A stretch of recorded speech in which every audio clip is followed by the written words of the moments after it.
What surprised me most was how a single bite of something familiar can instantly transport you back to a childhood kitchen or a family celebration. It's almost like time travel, but through taste. There's actually research showing that the hippocampus, the part of the brain tied to memory, lights up when we eat foods linked to strong emotional moments. That's why a holiday dish can feel so much more powerful than just its ingredients. I remember my grandmother's cinnamon rolls. Every time I smell cinnamon, I'm back in her tiny apartment watching her knead dough. It's not just the flavor, it's the whole scene that comes rushing back. But why do some foods become universal comfort foods, like chicken soup, while others are so personal? Is it just about family, or is there something deeper? I think it's both. My favorite food changed as I grew up when I was little. It was all about sweet rice pudding, but now I crave spicy noodles. Maybe our tastes evolve as our lives do. That makes sense. Traditions shape our first favorites, but as we meet new people or travel, we collect new food memories. Sometimes a simple meal with friends becomes unforgettable just because of the moment. Here's the takeaway. Food memories aren't just about what's on the plate, they're about who we share it with, and the stories those meals tell about our lives. Only after 2 iterations of my grandmother's dumpling recipe did I realize how much technique is passed down without words, just by watching her hands, not by following a written list. That's fascinating, because a 2022 survey showed that over 60% of people say their favorite comfort food is something they grew up eating at home, not from a restaurant. Can you explain that in more detail? I'm curious how those family recipes adapt when people move to a new country and can't find the same ingredients. My family substituted local greens for traditional ones in our stews after immigrating. The taste changed, but the ritual of cooking together stayed the same, which mattered more. I partly agree, but sometimes I feel like the new versions lose something essential. My mom insists on using imported spices, even if it's expensive, because she says it keeps the flavor authentic. That tension between authenticity and adaptation is everywhere. Street food in multicultural cities often blends flavors like kimchi, tacos, or curry pizza, which some people love and others see as disrespectful. Here's the takeaway. Food traditions evolve, but they're still powerful anchors for identity, whether you stick to the old ways or embrace new twists. Only after 2 iterations we realize the crunch of fried chicken isn't just about sound, it's the anticipation that builds before you even take a bite. That texture primes your brain for flavor. There's actually research showing that the aroma of fresh baked bread can trigger dopamine release, which is why bakeries often smell so inviting. It's a measurable effect on mood and memory. I still remember the first time I tried a mango in Thailand. The sweetness was intense, but it was the silky texture that made it unforgettable. It's like the fruit melted on my tongue. Can you explain why some people crave spicy foods while others avoid them? Is it just about taste, or is there more going on with our senses? Capsaicin, the compound in chili peppers, actually activates pain receptors, not taste buds. Some people get a rush of endorphins from that, which can make spicy food addictive for them. I always thought presentation was just for fancy restaurants. But even at home, a colorful plate makes everything taste better. Is that just in my head? Or does it really change perception? It's real. Studies show that visual cues can enhance perceived flavor intensity. That's why chefs pay so much attention to plating, even for simple dishes. Here's the takeaway. Unforgettable food isn't just about flavor, it's a full sensory experience. From the first whiff to the last crunch, every detail counts. I partly agree, but I think the real question is whether comfort food has to be unhealthy to actually bring us comfort.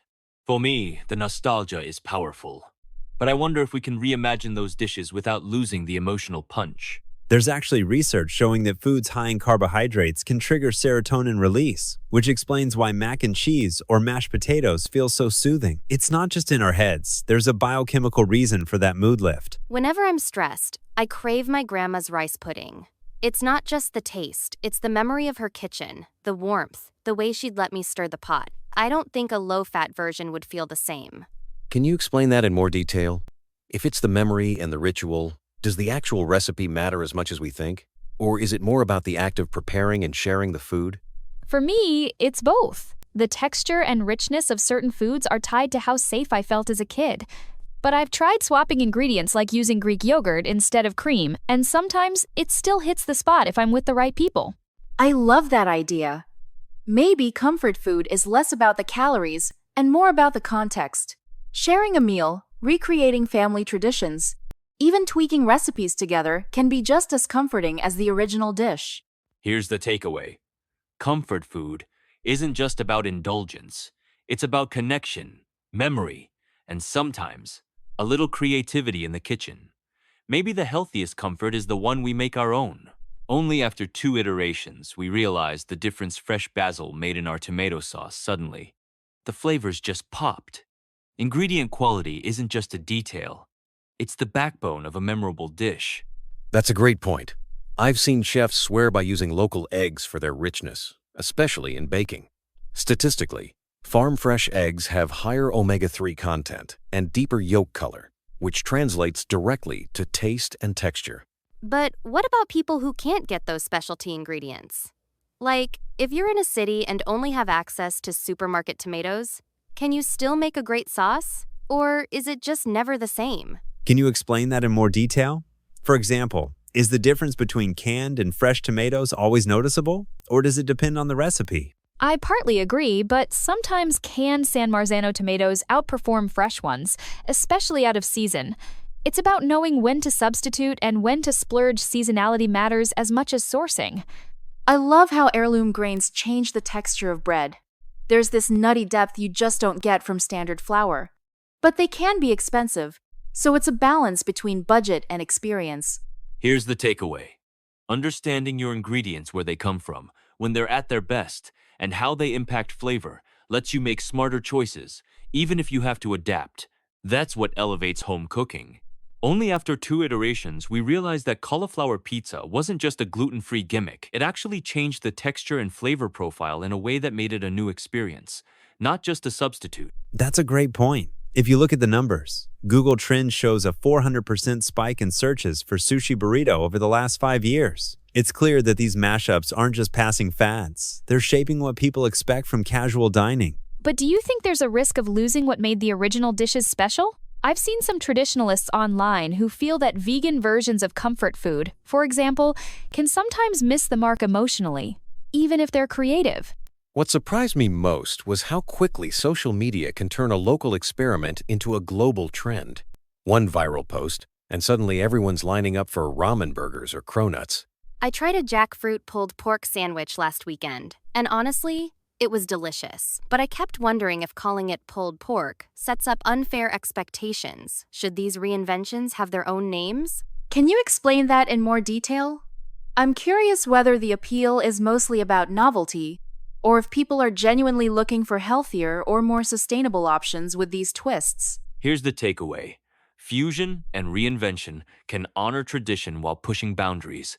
But the real test is whether the new version stands on its own, not just as a trend, but as something people want to come back to. Only after 2 iterations of planning my cousin's wedding menu did we realize how much pressure there is to honor both family traditions and new tastes. The negotiation over which dishes made the final cut was almost as intense as the ceremony itself. What surprised me most was how certain foods become non-negotiable symbols.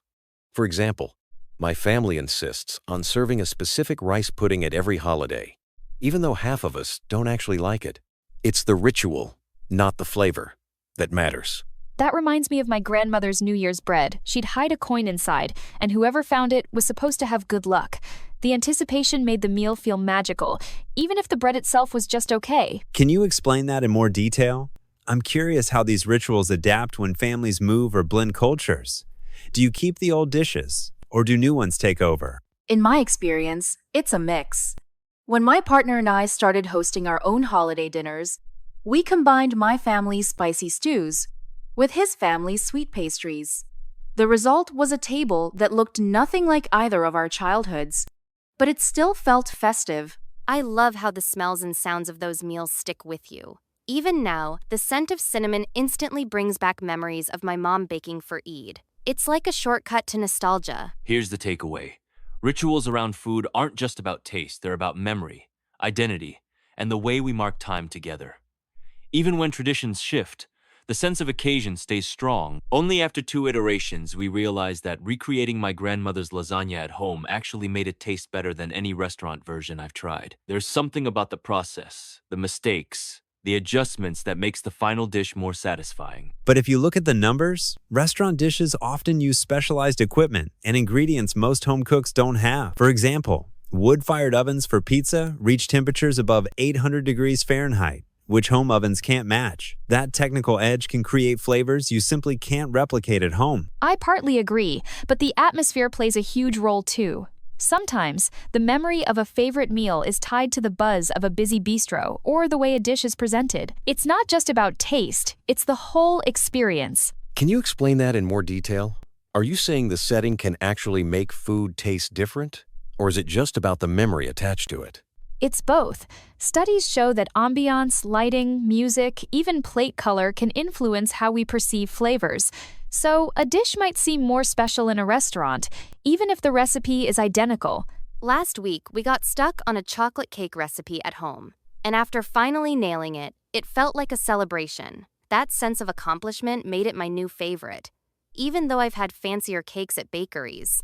During the pandemic, so many people started cooking at home out of necessity. That shift actually led to a lot of folks discovering new favorites they never would have tried otherwise. Here's the takeaway.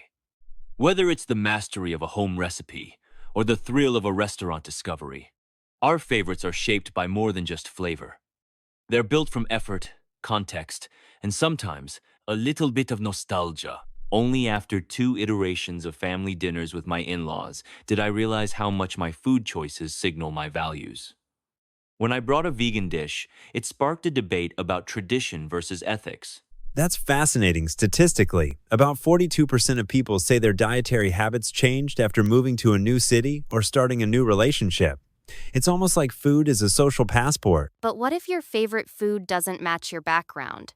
I grew up in a meat-loving family, but I adore tofu and seaweed. Sometimes I feel like I'm betraying my roots. Can you explain that in more detail? Is it the taste, or is it about wanting to stand out from your family's traditions? It's both, honestly. I love the flavors, but I also like showing that I'm open to new things. It's a way of expressing independence. I partly agree, but sometimes food choices aren't just about self-expression, they're about belonging. When I travel, I try local dishes, even if they clash with my usual diet, just to connect with people. Navigating group meals can get tricky though. My friend group has vegetarians, gluten-free folks, and someone who's allergic to nuts. Planning dinner is like solving a puzzle. Here's the takeaway. Food preferences aren't just about taste. They're a negotiation between personal identity, community, and sometimes even compromise. Only after 2 iterations we realized that swapping out butter for Greek yogurt and brownies actually kept them moist, but cut the saturated fat by almost half. That's a win for both taste and health. That's interesting. But do those swaps really satisfy cravings? I've seen studies where people using low-fat substitutes ended up eating more overall, chasing the original flavor. In France, for example, dessert is rarely skipped, but portions are much smaller. The cultural attitude is more about savoring a little, not denying yourself entirely. What surprised me most was how much sugar is hidden in so-called healthy snacks. A granola bar can have as much sugar as a small donut, yet people feel less guilty eating it. I always wonder if guilt should even be part of eating. Isn't it better to enjoy a treat mindfully rather than stress about every calorie? Can you explain that in more detail? How does mindful enjoyment actually help with balancing cravings and nutrition? Here's the takeaway. When you pay attention to what you're eating, flavor, texture, satisfaction, you're less likely to overdo it. Mindful eating can reduce binge episodes and help you appreciate treats without going overboard. Only after 2 iterations we realized how much a simple potluck could transform our team dynamics. The first time, people just brought snacks, but by the second round, everyone was swapping recipes and stories from home. That matches what food researchers have found. Shared meals increase trust and collaboration. There's a 2017 study from Oxford showing that people who eat together at least once a week report stronger community ties. I remember my grandma's dumplings. She'd invite neighbors, even if they barely spoke the same language. Somehow, folding dough together made everyone laugh and feel like family. Can you explain that in more detail? I'm curious how those moments actually help people connect, beyond just eating together. It's the act of sharing, I think. When you cook for someone, you're offering a piece of yourself. Even online, posting a favorite recipe or food photo can spark conversations and memories. But does digital sharing really create the same bonds? I've seen people comment on my food posts, but it feels different than passing a dish around a table. There's some evidence for both sides. Digital sharing can inspire, but face-to-face meals trigger oxytocin release, literally a bonding hormone. Screens can't quite replicate that. Here's the takeaway. Whether it's a family recipe or a viral food trend, sharing what we love to eat is a shortcut to understanding each other. If you want to build bridges, start with a meal, real or virtual, but always with heart.